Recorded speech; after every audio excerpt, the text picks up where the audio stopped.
Muli, isang mapagpalang araw sa ating lahat. Naway gabayan tayo palagi nating mahal na Panginoong si Kristo. So, nandito ako ngayon kung saan nakatira yung tatay ko at saka yung mama ko.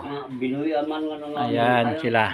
Yung first lady ko, mula nung nandito ko sa Davao, laging bodyguard, laging kasama.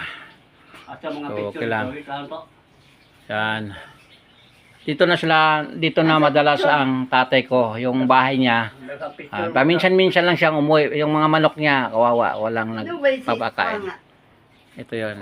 Dito sila nakatira. So, tapos dito siya madalas kasi mahilig siya kumanta ng kantang Victor Wood. O Matud Nila. Yung kantang Matud Nila. Ako dili angay na magmangga